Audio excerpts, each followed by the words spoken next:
Moving on to Enchantress by Russell Narrowboats. Skylights like these add so much more light to the interior of the boat, and we definitely recommend them.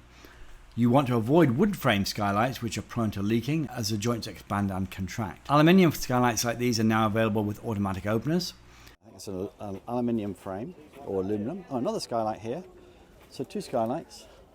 Plank, room for a pole and a hook. The windows are nicely finished to the side of the boat as well. And the duck hatches, small details, but the duck hatches have glazing in the duck hatch, so that they're always going to have light through whenever they're closed or open. When they're closed, they have light through. Yeah. So that's a nice touch. Propulsion on this boat is supplied through a 20 kilowatt e-propulsion electric motor with a Paguro 9000 backup generator. This boat has 20 kilowatt hours of lithium iron phosphate batteries in the engine room. There are pluses and minuses to this arrangement. On the plus side, any battery fire should be constrained to the engine room area. That said, LifePo batteries, as they're typically called, are very safe. This is the same type of power used in storage for homes. The downside is that the engine room temperature is less easily controlled, especially in winter, when it will actually get too cold for the batteries, or when the generator is running, when it's likely to get too hot. I prefer to see batteries installed within the boat in a well-ventilated space to help maintain an even temperature. The kitchen layout on this boat is a traditional galley with windows either side and a skylight above the hob and oven.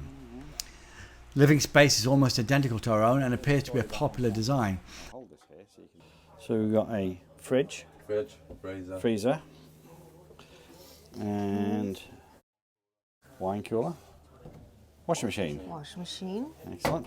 Storage with a pull-out drawer. Oh, look at the sidey things going in the corners. Very nice. Yeah, that is. Oven, 2-burner hob. Is this induction? Yeah. Induction hob. Yeah. And traditional dinette.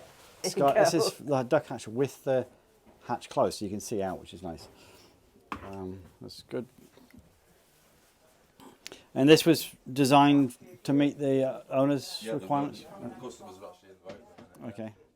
That's water freedom, that's got a water freedom system. That's someone I will plan on speaking to this weekend. Oh, is that in there? Yeah. The water freedom system. But the hidden bonus in this boat is the addition of a water purification system.